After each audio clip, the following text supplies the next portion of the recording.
Hello, and thank you once again for joining us on the NCHC podcast. My name is Paul Gilmore, and joining us tonight on this podcast is a player from the San Marcos Panthers, and she is a first five All American watchlister. She is a defending national champion, a college commit.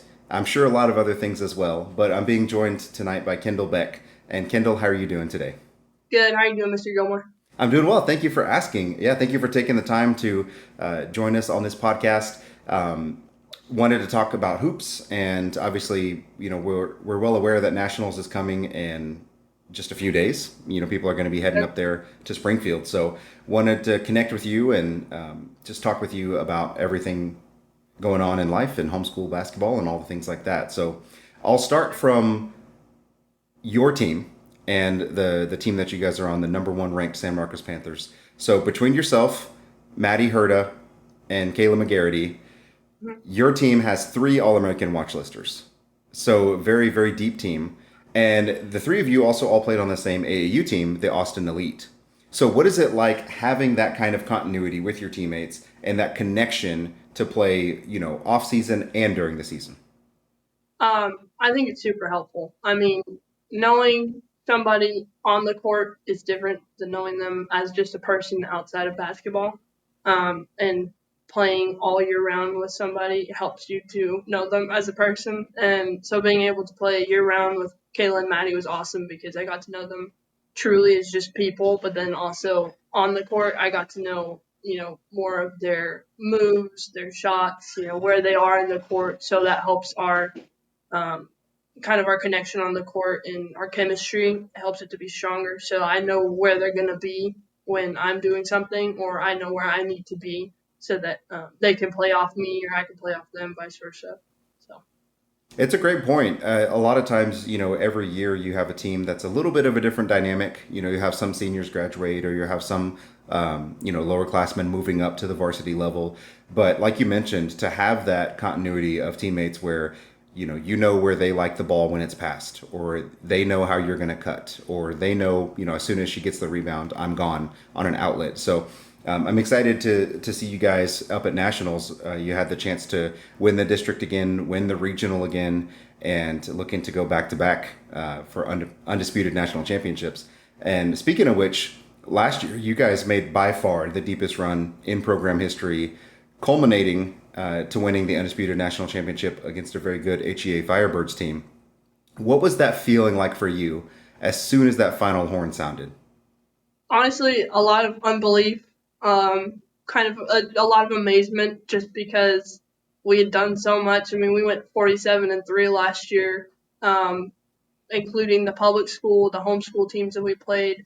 So it was just a lot of like amazement, like wow, we did that, and then being able to do that for the coaches and for my teammates, that was just awesome. But then also a lot of relief because just you don't realize how sore and tired you are until you are done with pictures and done, looking at the trophy, and then you're just able to sit down and relax for a minute. So but yeah, it was awesome. I really enjoyed it. It was a really cool experience. So kind of following up with that same idea, that Friday night, whenever you guys had, like you mentioned, taken all the pictures, and I'm Right. sure you had, post game conversations, and the parents wanted to talk, and you guys maybe went out to eat. I don't know what all those festivities look like, but at what point were you finally able to get some rest? Like, what did you even sleep that night? I I don't know, to be honest. I mean, I think we all stay in the same hotel for nationals, so I think we stayed up all night and played cards and just hung out together. And it was kind of just like a normal night. We just hung out as friends and had fun and enjoyed the last night we had together. So I mean, we had the dunk contest. I watched my boyfriend do the dunk contest, and we did the all-star game, all that kind of stuff. So it's fun just getting to hang out and just kind of relax and be friends and not have anything coming up, that we're preparing for. So I could imagine the relief of one winning, but then knowing that okay, the season is over. I can finally take a step back and relax, or celebrate what you had just accomplished. yeah. And so this upcoming week is going to be the culmination kind of your high school career. playing at the last nationals. You know, as a senior, obviously you guys looking to repeat and do really well. But beyond that, you know, not to look too far ahead because I know you're probably focused on next week, but you've had the opportunity to commit to play at the next level. For those of us that are watching the podcast, you committed to Houston Christian University, which I'm kind of particular to for a couple of reasons. One, my wife is an alumnus of that Oh, university back when it was called Houston Baptist. You know, yeah. not to be that guy, but I know you guys are in San Marcos or in that surrounding area, and same thing happened for me. I call it Texas State Universities where I graduated from, Oh, yeah, of and course. everybody that I talked to over there is like, no, it's Southwest Texas, and I was like, well, you know, it's the same thing, I guess. Yeah. But name change aside, what was it about Houston Christian University that drew you in? Like, when did that conversation with coaches start? What was that process like for you in your recruitment? So I played on Austin Elite, and through Austin Elite, they had connections with Coach Donna at Houston Baptist, which is now Houston Christian. And so through that, I kind of got to know her, and she was able to connect with me, and she was just like from the start was just like a super awesome person. Her personality is great, super easy to talk to. She just genuinely cares about you, and you can tell. You know, whenever you talk to her, she's very genuine. She's very open with you, and so that was really nice. And then all of the other coaches as well just had super strong relationships with the Lord and love the Lord. They care about their team, their girls. They're more worried about their girls getting good grades and being healthy than getting wins and getting all that kind of stuff. And so that was really important to me. I didn't want to go to a big school where I would just kind of be somebody's pawn in a game. So that was really cool to me that she really just genuinely cares about you as a person and she wants you to do well in life. And if basketball is the way that she's going to help you to do that, then she wants you to do that. So that was really cool. And then, yeah, just being able to connect with her throughout the summer and then getting the offer at the end of my um, sophomore going into my junior year. I just prayed about it after a while and talked to my parents about it. And it was just the right thing for me to do. So, So one thing I love about your response is within homeschool athletics, there's always a kind of this constant idea of, okay, can homeschool athletes play at the next level or what does that look like? So I love in your response that the first thing you mentioned, the first thing you talked about was your coach's relationship with the Lord and how they cared about you as a person. yeah, You know, it's not that winning is tertiary to that or secondary in any kind of way. Obviously, your goal is to compete and to do well. Nobody wants to play basketball and lose. mm, But I love that that was your first focus because it's going to help future athletes and people that are interested in playing at the next level to realize, okay, there are certain things that you can be looking for beyond just, okay, am I going to go to the best possible basketball school that I could go to? But like you right, mentioned, still be miserable. right. So, yeah, excited that you're going to be coming over this way in Yes, sir. Houston. That's where my wife and I stay. So I'll definitely have to go convince her to go see her university play basketball. Yes, So sir. excited about that. So we talked about next week is nationals, and I wanted to ask you, what is your favorite thing about participating in nationals? I mean, I know it can be hard to kind of boil it down to one thing, but what are you most Yeah. looking forward to next week? So I have a few things to be honest. This year, since it's my senior year, my parents get to go. My dad gets off work. My mom gets to go with us. My grandma, who has like sponsored all of my basketball for the past I don't even know how long. And they all get to go and be with me, and so that's really awesome. And then just having my friends there and being able to spend time with all of them, that's really important to me. And I love just being able to be there with them and see them, their joy being there with me. It's just awesome. And then also obviously spending time with my teammates is going to be the last time. I feel like I'll have relationships with them afterwards, but um, just being able to play with them for one last time and hopefully winning the championship, that would be awesome. Just going out like that. That would be a really cool experience and a fun memory to have with them. So I'm really excited about those things. So when you think back on your journey as a homeschool athlete, um, what do you think that you're gonna look back and miss the most? So I guess two-part question: how did that start for you at home, being a homeschool athlete, and what do you think when you look back that you'll miss the most? Yeah, I actually started playing with the Patriots in middle school. And we had a team for 1 year, and then after that, they didn't really have a team that I could play on, and so AAU was kind of my only option at that point. And then my sophomore year, I wanted to get back into homeschool basketball. I wanted to play fall season and not just play summer. So I was looking for a team, and then a couple of the girls that I knew from Patriots went to San Marcos to play, and they asked me if I wanted to go play with them, and so I ended up going and playing with them. So that was a long process, but I've only actually played homeschool basketball for 4 years, but I played AAU for probably 5 or 6.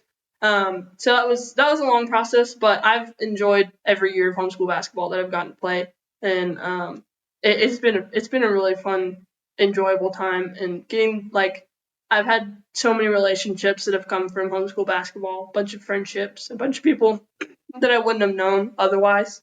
So that has been really cool, and God has definitely blessed me through that.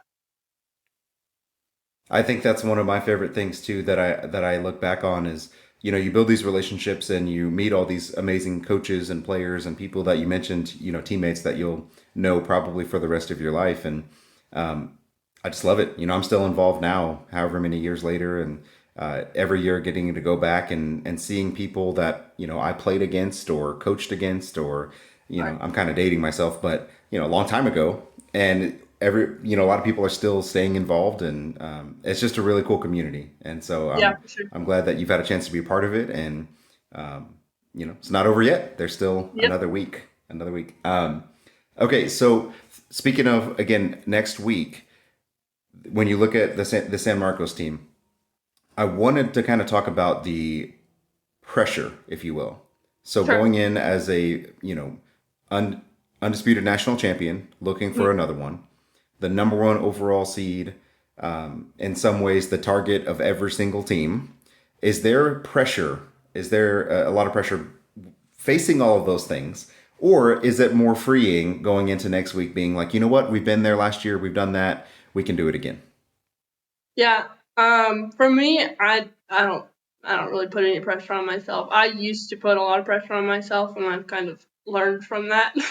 So I have been encouraged through my parents to just play for God's glory. That's all you're out there to do. Just be a light on the court, and because you may be the only light of Christ that anybody else sees. So just play for His glory and just play to have fun.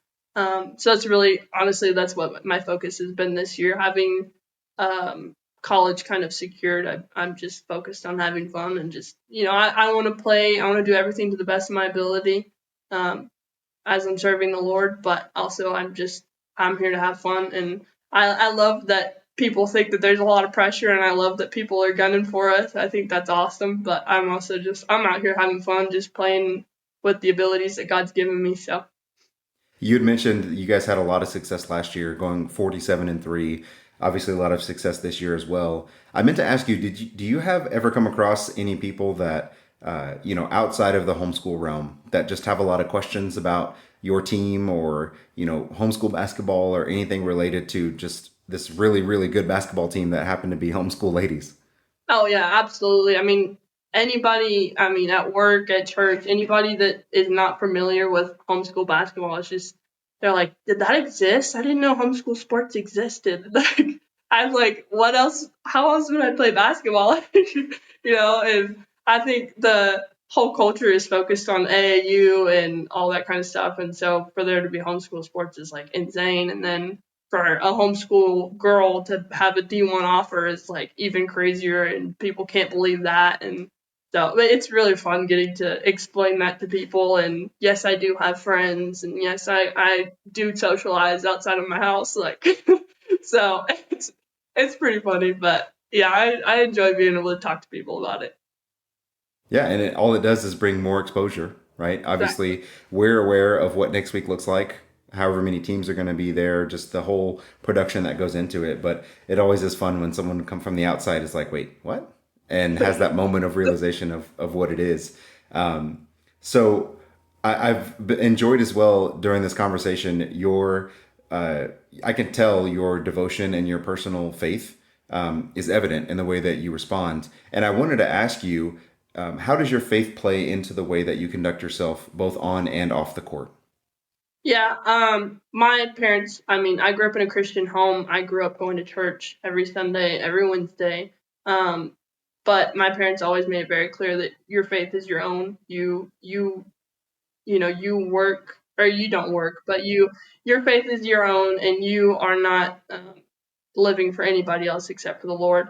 And so that plays a lot into my basketball career and my basketball life. I don't, like I said, like I used to get very focused on I need to work really hard so I can get this scholarship, or I need to work really hard so I can get better so I can play at the next level, all that kind of stuff. That used to be my motivation and my focus, and God has kind of humbled me out of that and has led me in a different direction than I thought I would go. So that's been really cool experience. And I just have learned from my parents. My dad has always been really big encouragement in my life. Just play with a godly conduct. Again, just be that light of Christ on the court, and just glorify Him through everything you do. So, So we're going to end the podcast with something that I did not prepare you for.